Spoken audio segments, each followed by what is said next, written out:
In May of 1864, in the dense Virginia woodland known as the Wilderness, something happened that soldiers on both sides would spend the rest of their lives trying to forget. The underbrush caught fire during the fighting, dry leaves and scrub timber igniting from muzzle flashes and burning powder, and the flames moved through the trees faster than a wounded man could crawl. Some of the men lying in that forest could not crawl at all. They had been shot through the spine, or the hip, or both legs, and they could hear the fire coming, and they could see the smoke thickening, and they could do nothing except wait for it. Union and Confederate soldiers both tried to drag men out of the path of the flames. Some of them succeeded, many of them did not. The screaming from inside the burning forest lasted long enough that it entered the written record of dozens of survivors from both armies, men who had endured everything the war had to offer and who, years later, put the sound of those voices above everything else they had heard. That is the war most Americans have never been fully shown. The Civil War is remembered through its grand strategic narratives, the turning points, the famous generals, the long marches, and the decisive engagements. What tends to get compressed into a line or two is the texture of what dying in that war actually felt like. And the texture matters, not as spectacle, but because understanding it changes your understanding of what these men went through and what the generation that sent them there was willing to ask of human beings. The Civil War killed approximately 620,000 soldiers, though more recent scholarship has pushed that number towards 750,000. And the manner of those deaths was, in most cases, a great deal more prolonged and more agonizing than a rifle shot on a battlefield implies. Most of them did not die quickly. Start with the weapon that shaped the war's killing more than any other, the Minié ball. Named for the French officer who refined its design, it was a soft lead conical bullet, roughly the diameter of a large marble, fired from a rifled musket at a velocity that gave it devastating kinetic energy on impact. What the Minié ball did to human tissue was fundamentally different from what people who have not studied wound ballistics tend to assume. It did not pass cleanly through the body. Soft lead at high velocity deforms on impact, and when it struck bone, which, given the standard firing stance and the anatomy of men standing and shooting at each other, it frequently did, it transferred that kinetic energy into the bone itself, shattering it not at a single point, but along a length of several inches in either direction from the impact site. A man shot through the upper arm with a Minié ball typically did not have a broken arm. He had a section of shattered bone that had been converted into fragments, with soft tissue torn away from the inside outward, and secondary bone fragments acting as additional projectiles through the surrounding muscle. The Minié ball also had a specific interaction with human anatomy that distinguished it from the round balls used in earlier warfare. Round balls tended to embed or deflect. The conical Minié ball, by contrast, tumbled on impact through soft tissue, widening and tearing its wound channel in ways that made the exit wound significantly larger than the entry. A man shot through the belly with a Minié ball typically had an entry wound the width of a thumb and an exit wound the size of a man's fist, with the path between them contaminated with fragments of lead, clothing fibers driven inward by the bullet, and the disrupted contents of whatever organs lay in the path. Abdominal wounds of this kind were, in the medical understanding of 1861 to 1865, almost universally fatal. The surgeons did not operate on gut wounds. They administered morphine, made the patient as comfortable as possible, and documented the expected outcome. A man shot through the belly at Cold Harbor or Antietam died over the following hours or days, fully conscious through much of it, in pain that morphine reduced but could not eliminate. This is why the Civil War's surgeons amputated at rates that shocked observers at the time and have shocked medical historians ever since.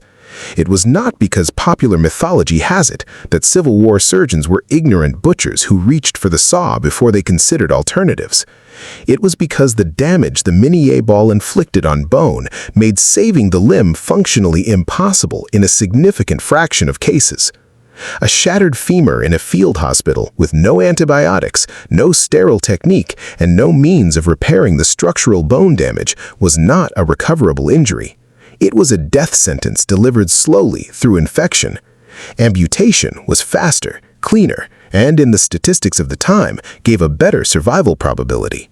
The surgeons were, by the standard of what they knew and what they had available, making rational decisions. The men on the operating table at hour 14 of a surgeon's shift were receiving a technically different quality of care than the men who came in during hour 2, even when the same surgeon was doing his absolute best throughout. Chloroform was available and was used, which separates the Civil War surgical experience from what popular imagination often assumes. The image of men biting bullets through amputations without anesthesia is mostly inaccurate for the organized field hospital setting. But chloroform was not always available in adequate supply, particularly in Confederate hospitals later in the war as the blockade tightened and medical imports became erratic. And chloroform anesthesia in 1864 was not the precisely titrated sedation of a modern operating room. Getting the dose right required experience and attention that exhausted surgeons working through the night after a major engagement could not always provide. Men woke up during procedures. Men died from the chloroform itself, which in overdose suppresses respiration and was responsible for a percentage of surgical deaths that the medical records of the time did not always clearly separate from other causes. The surgery itself, when it went correctly, took experienced surgeons between 3 and 8 minutes for a major amputation. Speed was the primary skill marker, not because surgeons were callous, but because speed reduced the duration of anesthesia required, and, before germ theory, reduced the time a wound was exposed to whatever the air in a field hospital contained. The instruments were not sterilized between patients in any meaningful sense. The concept of germ theory was not yet clinical practice in American medicine in 1861, and surgeons moved from patient to patient with instruments that were wiped but not sterilized, wearing aprons that accumulated the evidence of each preceding case. What happened inside the wounds that resulted from this environment is the next chapter of the dying. Infection was the primary killer in Civil War wound care, and it killed in several forms that had different timelines and different qualities of suffering. The most common was what the surgeons called surgical fever, what we would now recognize as bacterial wound infection producing sepsis, the systemic inflammatory response that kills by shutting down organ systems in sequence. A soldier who survived his amputation on the day of the battle might develop fever within 48 hours, begin showing signs of systemic involvement within 4 days, and be dead within a week. The progression was not peaceful. Sepsis produces confusion and agitation, then a period of apparent improvement that experienced Civil War nurses learned to dread because it preceded rapid deterioration, then the shutdown of kidney and liver function that preceded death. Men who went through this process in the hospital wards that followed major engagements did so in proximity to dozens of other men going through similar processes, in wooden structures or canvas tents that in summer became extraordinarily hot, with whatever nursing care was available stretched impossibly thin. Gangrene was a different and specifically recognized horror. Hospital gangrene, a specific bacterial infection distinct from the gas gangrene of later wars, spread through Civil War wards in epidemic patterns that medical staff understood as contagious but could not prevent with the tools available. It consumed living tissue visibly and rapidly, producing a characteristic smell that survivors described with a consistency that makes it clear it was unlike anything else they encountered before or after the war. Surgeons treated hospital gangrene by cutting away affected tissue, sometimes repeatedly, racing to stay ahead of the infection's spread. Men who had survived an amputation at the shoulder might then undergo additional procedures as gangrene worked through the chest wall. The instruments used for debridement of gangrenous tissue were, again, not sterilized. The treatment, in some documented cases, spread the infection. Maggots were used therapeutically, and this is one of the Civil War medical facts that sounds like horror but was, in context, a legitimate clinical intervention. Surgeons and nurses who observed that wounds containing fly larvae showed less gangrene than wounds that did not eventually began deliberately placing larvae in severely infected wounds. The maggots consumed dead and necrotic tissue while leaving living tissue alone, performing a debridement that surgical instruments could not achieve with equivalent precision. This worked within within the limits of what was available. It did not work quickly, it did not work painlessly, and it depended on the observation skills of individual medical staff members who connected cause and effect without the theoretical framework to fully understand why. Disease killed more men in the Civil War than combat did, and this fact, which appears in almost every survey of the conflict, tends to be summarized without conveying what it actually meant to die of the diseases that were doing most of the killing. The two primary killers were dysentery and typhoid fever. Both were diseases of contaminated water, and both thrived in the conditions of Civil War encampments, where tens of thousands of men were living in proximity, digging latrines too close to water sources, and drinking from rivers and streams that carried the runoff of upstream camps. Dysentery, the bloody form, caused by bacterial infection of the intestinal lining, killed through dehydration and hemorrhage, and it killed slowly.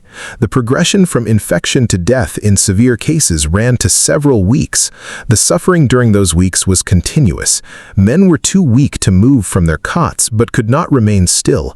They lost weight at rates that reduced healthy young soldiers to physical states that observers consistently described in terms of shock at how quickly the transformation occurred. The smell and the noise in a ward full of dysentery cases was something that nurses and doctors who wrote memoirs brought themselves to describe carefully and then set aside, as if they understood that full documentation was beyond what they could ask a reader to absorb.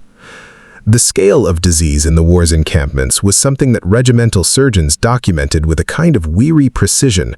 Weekly sick reports that show in some regiments during their first winter in camp, a third or more of men on the sick list at any given time.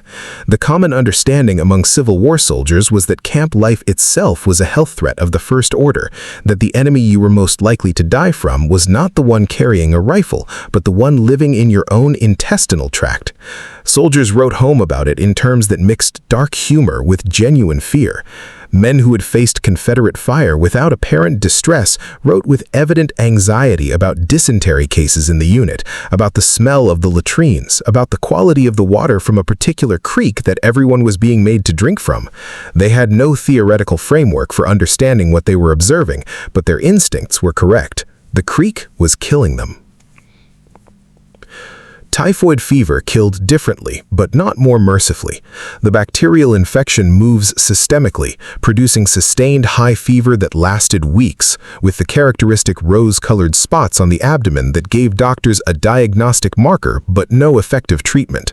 Typhoid kills through intestinal perforation. The bacteria damage the walls of the bowel to the point where the contents leak into the abdominal cavity, producing peritonitis and sepsis, or through the sustained physiological stress of weeks of high fever on the heart and other organs. Men who were going to survive typhoid generally recovered in 3 to 4 weeks if they received adequate hydration and rest. Men who were going to die often lasted 2 to 3 weeks of complete incapacitation before the terminal event. Before Andersonville, before any prisoner of war camp, came the particular ordeal of being wounded, captured, and then moved. Captured Union soldiers who were wounded went through whatever medical care the Confederate prisoner system could provide, which in the war's latter years was severely constrained by the same shortages that were affecting Confederate soldiers themselves. Quinine for malaria had become almost impossible to obtain through the blockade by 1864.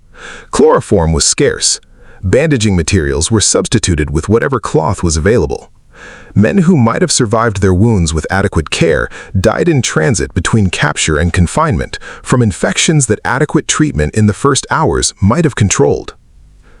The prisoner of war experience produced its own category of dying, concentrated most notoriously at Camp Sumter near Andersonville, Georgia, where the Confederate prisoner of war facility held, at its peak in the summer of 1864, roughly 33,000 Union soldiers in an open stockade designed for perhaps 10,000. The mortality rate at Andersonville across its 14 months of operation was approximately 29%. Nearly 1 in 3 men who entered the stockade did not come out alive. They died of scurvy, of dysentery, of exposure to summer heat in an enclosure that provided almost no shade, and of the specific diseases that accompany severe malnutrition. Scurvy, caused by vitamin C deficiency, produced a constellation of symptoms: bleeding gums, loosening teeth, reopening of previously healed wounds, hemorrhaging beneath the skin, that made its victims look to observers who encountered them after their release or saw them within the stockade, like men whose bodies were in the process of dismantling themselves. Union prisoner Henry Wirz, who commanded Andersonville, was tried and executed after the war. The debate over his personal responsibility versus the broader Confederate failure to supply the facility adequately has continued among historians ever since. What is not debated is what the men who died there died of and how long it took. Artillery produced the war's most immediately catastrophic wound patterns, and accounts from men who witnessed artillery rounds landing among infantry formations are among the most difficult primary source documents to read from the period. A 12-pound solid shot, a cannonball of the kind used throughout the war, passing through a column of men at close range, did not make a hole. It translated its kinetic energy into the bodies in its path with physical effects that the survivors who wrote about them struggled to describe in terms that did justice to the reality. Arms and legs separated from bodies instantaneously. Men who were standing were not there a moment later.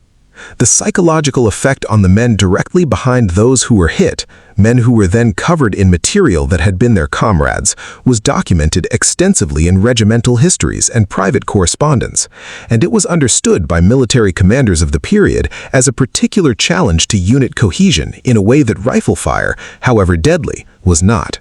Canister shot, a tin can filled with iron balls that converted an artillery piece into an enormous shotgun at ranges under 200 yards, produced overlapping wound patterns across formations of men. At close range, the wounds it produced were not survivable in any substantial percentage of cases, but the dying from canister wounds was not always immediate. Men hit by multiple iron balls at the edge of canister range, where the velocity of the shot was reduced by distance, survived long enough to reach medical care and to leave accounts of what the impact felt like and what the subsequent hours were like before either death or, in a small fraction of cases, recovery. The men who died slowest were often those who were wounded and could not be reached.